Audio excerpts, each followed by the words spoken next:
ইদা জা আজালুহুম লা ইস্তাখিরুনা সাআতাও ওয়া লা ইস্তাকদিমুন। স্পষ্ট কথা, হায়াতের জিন্দেগি যদি একবার শেষ হয়ে যায় আর এক মুহূর্ত অতিরিক্ত সময় কাউকে দেওয়ার কোনো শক্তি পৃথিবীর জমিনে দ্বিতীয় কারো আছে? নির্ধারিত সময়ে নির্ধারিত জায়গায় তার জান কবজ করা হয়, ঠিক না? এই পৃথিবীর জমিনে আমাদের আগে অনেক বড় বড় বড় বড় হনুর আসছিলেন, থাকতে কিন্তু কেউ পারে নাই। আর হাজিরিন, আসবার একটা সিরিয়াল আছে, যাবার কোনো সিরিয়াল নাই। আমার আগে আমার বাবা, তার আগে তার বাবা, তার আগে তার বাবা, তার আগে তার বাবা, এইভাবে পর্যায়ক্রমে আমরা এসেছি, ঠিক না? যাবার বেলায় বাবা বেঁচে আছে, সন্তান, দাদা বেঁচে আছে, নাতি, তাওই বেঁচে আছে, পুতা নাই। হচ্ছে কি হচ্ছে না? তার মানে বোঝা গেল আসবার সিরিয়াল আছে, যাবার কোনো সিরিয়াল নাই। এ দুনিয়া আপনাকে আমাকে ছাড়তেই হবে। আজ ভি জানা কাল ভি জানা, জানা তো একদিন হয়, জানে वाले সব যাएंगे रहने वाले কান হয়। কি ঠিক কি না?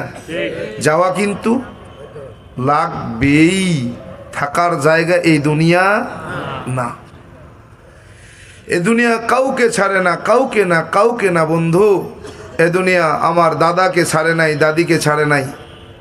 এ দুনিয়া আমার বাবাকে ছাড়ে নাই, মাকে ছাড়ে নাই।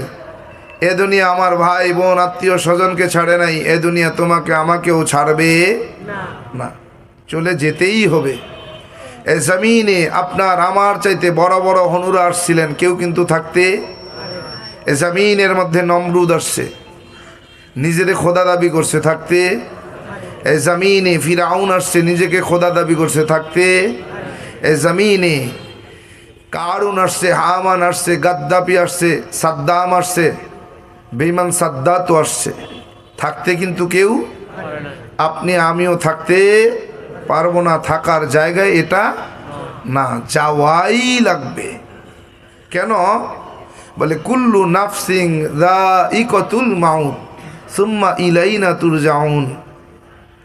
বলে পৃথিবীতে যত নফস আমি রব সৃষ্টি করেছি। কে সৃষ্টি করেছেন?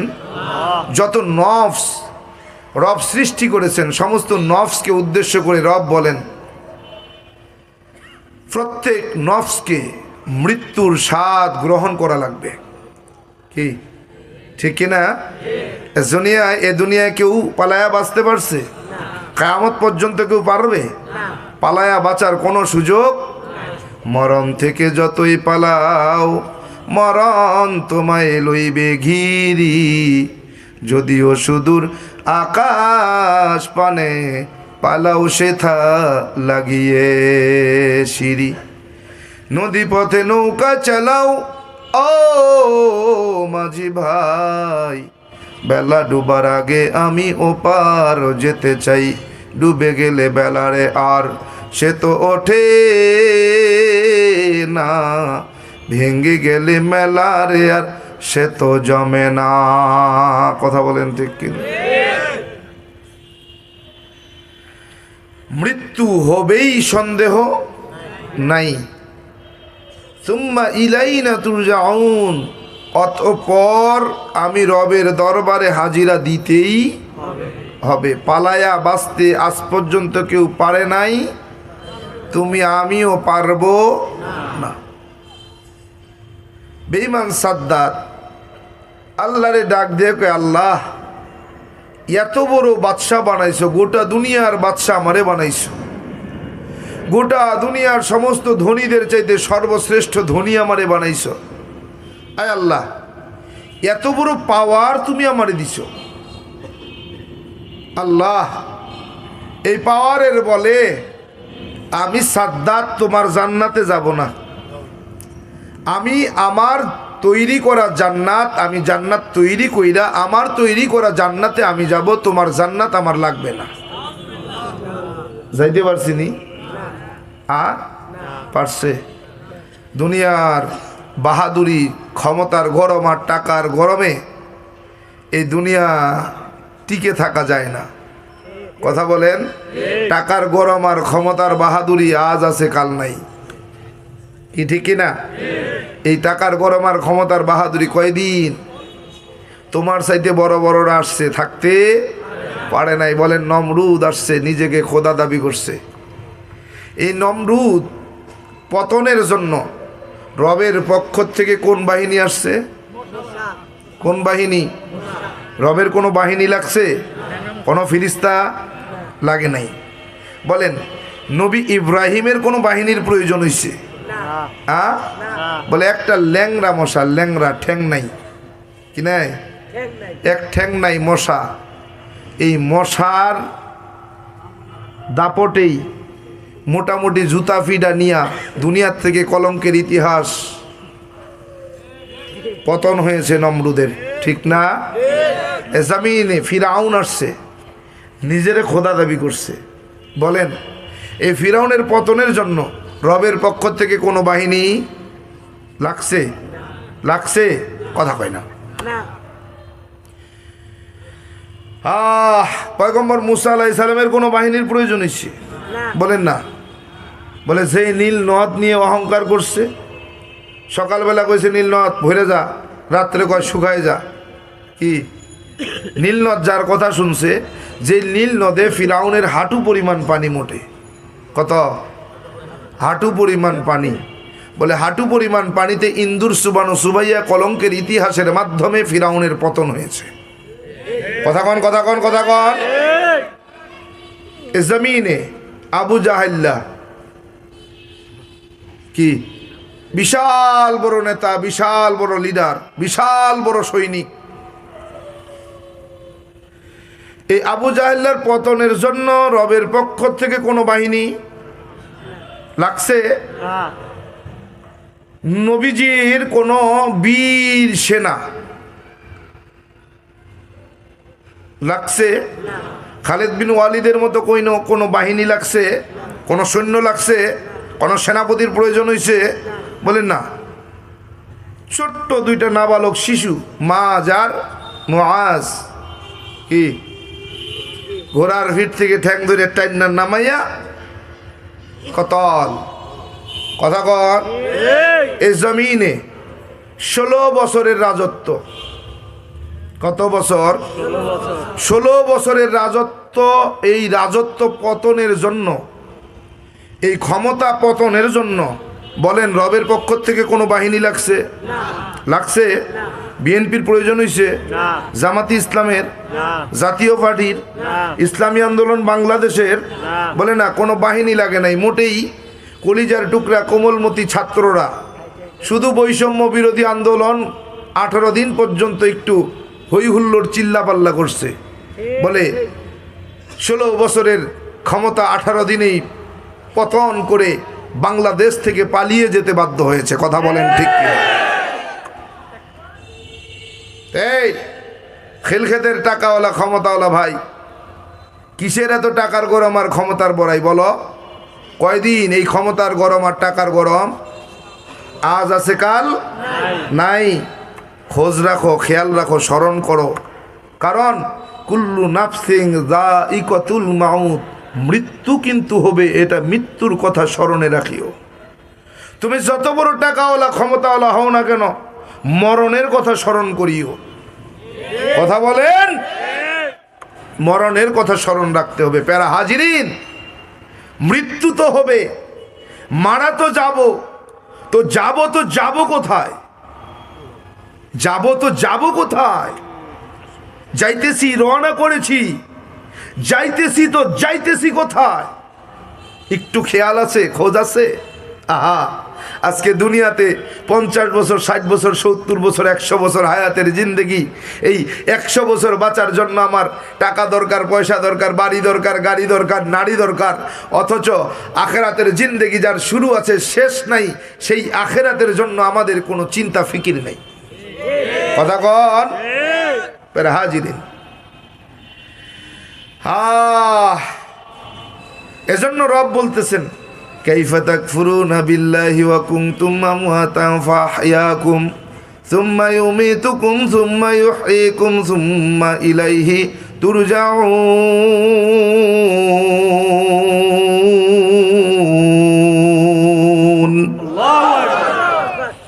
রব বলতেছেন, বান্দা তুমি যে আজকে বড়াই করতেছ, এ বড়াই কিসের জন্য করতেছ? এই তুমি তো এক সময় ছিলে মৃত, তোমার তো কোনো পরিচয়, নাম নিশানা, পরিচয়, ঠিকানাই ছিল না, তোমার তো কোনো অস্তিত্বই ছিল না, তুমি ছিলে মৃত। আমি তো তোমাকে হায়াত দিলাম, এখন তোমার নাম আব্দুর রহমান, তুমি আব্দুর রহিম, তুমি আব্দুল করিম, আব্দুল জব্বার, আব্দুল সত্তার। এখন তোমার একটা নাম, পরিচয়, ঠিকানা আছে, নাম নিশানা, পরিচয়, ঠিকানা এখন আছে। আবার তো তুমি দুনিয়ার থেকে বিদায় হয়ে যাবে। সুম্মা ইউমীতুকুম, অতঃপর তুমি মৃত্যুবরণ করবে। আবার তোমার নাম নিশানা, পরিচয়, ঠিকানা বিলীন হয়ে যাবে, তোমার আর কেউ চিনবে না। বলে তোমার স্ত্রী তোমার জন্য 3 মাস 10 দিন শোক পালন করবে, তোমার বাবা মা তোমাকে 1 বছর স্মরণ করবে, তোমার কলিজার টুকরা সন্তান 3 দিন পরেই ভুলে যাবে। কি তুমি কিসের বড়াই করতেছ? সুম্মা ইলাইহি তুরজাউন, আবার তো আমি রবের কাছেই তোমাকে দাঁড়াতে হবে, রবের সামনেই তোমাকে দাঁড়াতে হবে। তো কি নিয়ে দাঁড়াবা? কি নিয়ে আমি রবের সামনে দাঁড়াবা? বলো, কি তুমি এনেছো? কি তুমি আমাকে দিবে? আমার সামনে তুমি কি নিয়ে দাঁড়াবে? কিসের জবাবদিহিতা তুমি করবে? তোমার হায়াতের জিন্দগিতে তুমি কোন পথে ব্যয় করছো? বলো, কোন ব্যয় করেছো? কোন পথে তুমি আয় করেছো? কোন পথে ব্যয় করেছো? তোমার যৌবনটাকে কোন কাজে ব্যয় করেছো? তোমার যৌবন কোন কালে খরচ করেছো? বলো, কি জবাব তুমি দিবে? কি জবাব দিবে বলো? আফসোস, আফসোস। মুসলমান, অমুসলিমেরা কোরআন দেখে, রসুলের আদর্শ দেখে, মুসলমানিত্ব দেখে, মুসলমানের কথা বলা দেখে, চলাফেরা দেখে, অমুসলিমেরা কালেমা পড়ে মুসলমান হয়। অমুসলমান আজকে মুসলমানের ঘরে জন্ম নিয়া মুসলমান হিসেবে পরিচয় দিতেছ, কিন্তু তোমার ভিতরে মুসলমানিত্ব খুঁজে পাওয়া যাইতেছে না। কথা বলেন, কথা বলেন। আফসোস, আফসোস। রাস্তাঘাটে যুবকদের দিকে তাকালে বোঝা যায় না এটা অমুসলিম নাকি মুসলমান। কথা বলেন। যদি এটা সড়ক দুর্ঘটনায় মারা পড়ে, কাপড় খোলা ছাড়া বোঝার উপায় নাই যে এটা মুসলমানের বাচ্চা নাকি হিন্দুর বাচ্চা। কথা বলেন। কষ্ট লাগে, কষ্ট লাগে। আপনি হয়তো ভাবছেন এগুলো বলার কি আছে, এগুলো বলবে কেন? আরে মিয়া, আজকের বয়ান তো এর থেকে বেশি কিছু না। আজকের বয়ান তো এতটুকু, রব কি করতে পারেন, রবের ক্ষমতা কত, এটা বুঝাবার জন্য বলছি। রব চাইলে ব্রাহ্মণের ঘরে মুসলমান পয়দা করতে পারেন, রব চাইলে মুসলমানের ঘরে নাস্তিক আর মুরতাদ তৈরি করতে পারেন। এটাই তো সব থেকে বড় ওয়াজ। এর থেকে বেশি কি চাই? এর থেকে বেশি কি চাই? যদি এটা চিন্তা করি, আজকে একজন ব্রাহ্মণের সন্তান এসে আমাকে নসিহা করবে, আমার সামনে বসে বসে বয়ান করবে, আর আমি মুসলমানের বাচ্চা বসে বসে শুনবো, এটা কি লজ্জার নয়? এটা কি লজ্জার নয়? আফসোস, আমি মুসলমান, কি করলাম? আমার কি করা ছিল? আমি কি করলাম? মুসলমান যদি এতটুকু শুধু চিন্তা করে, এতটুকু যদি চিন্তা করে, কাল হাসুরের ময়দানে রব চাইলে এই চিন্তাটুকুর কারণেও আপনাকে আমাকে নাজাত দিতে পারে। পারে না? আফসোস। পরে হাজিরিন, মাঝে মাঝে কিছু প্রোগ্রামে গেলে, মাহফিলে গেলে, মাহফিল কমিটির, এন্তেজামিয়া কমিটির আচরণ দেখে মনে হয় যে একজন মুসলিমের সঙ্গে যদি এই আচরণ মুসলমান করতে পারে, তো মুসলমানের সঙ্গে কি আচরণ করে। আফসোস, আফসোস। ভাই আসলে যদি বলবেন হুজুর এগুলো বলার কথা নয়, এগুলো বলতে হয় না। অমুসলমান না বলে যাব কোথায়? না বলে যাব কোথায়? আমি তো মাজলুম, আমি তো সব কিছু হারিয়ে ইসলাম পেয়েছি।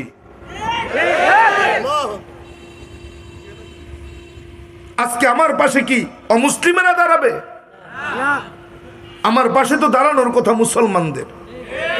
আজকে মুসলমানগুলো যে আচরণ মুসলিমের সঙ্গে করে, অমুসলমান, তাহলে মুসলমানের সঙ্গে কি আচরণ করবে?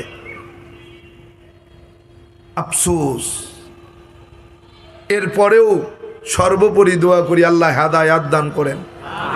বরদোয়া করি নাই, কারণ আমার রসুল আমাকে বরদোয়া শেখান নাই। আমার রসুল আমাকে বরদোয়া শেখান নাই, বিধায় বরদোয়া করি নাই। চিন্তা করতে পারেন, আমি এই গত পরশুদিনের ঘটনা বলছি।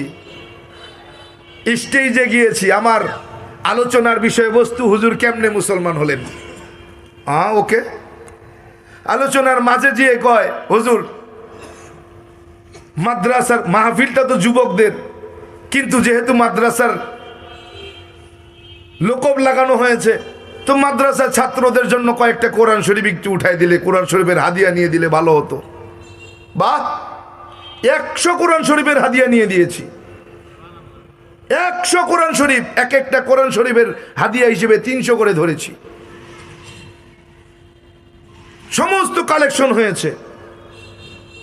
কালেকশন যখন শেষ হয়ে গেছে, মাদ্রাসা কমিটিও হারায় গেছে, যুব কমিটিও হারায় গেছে। স্টেজে বয়ান করছি, বয়ান থেকে নামছি, গাড়ি পর্যন্ত যাচ্ছে, আমার সাথে কেউ নেই। আমি ওখানকার মাহফিলের কোনো আলোচক না কি এটা আমি বুঝছি না। কনকনে শীত, উত্তরবঙ্গের শীত কেমন এখন বলেন? গাড়ির কাছে দাঁড়িয়ে রয়েছে আধা ঘন্টা, কাউকে খুঁজে পাই না। মুসলমান, এটা যদি আমি মুসলিমের সঙ্গে হয়, মাজলুমের সঙ্গে হয়, তো আপনাকে পাইলে কি করত? আফসোস। প্যারা হাজিরিন, কথা ওদিকে যাচ্ছি না, শুধুমাত্র এতটুকু বলা, এটা মুসলমানের দায়িত্ব কতটুকু এটা বুঝাবার জন্য বলছি। আপনি তো নিজেকে মুসলমান দাবি করেন, আপনি নিজেকে মুসলমান দাবি করেন, আপনি মুসলমান হতে পেরেছেন তো? পেরেছেন তো? আফসোস। যদি মুসলমানের ঘরে জন্ম নিয়ে মুসলমান হওয়াই যেত, তাহলে রব কেন বললেন ইল্লা ওয়া আনতুম মুসলিমুন, মুসলমান হও?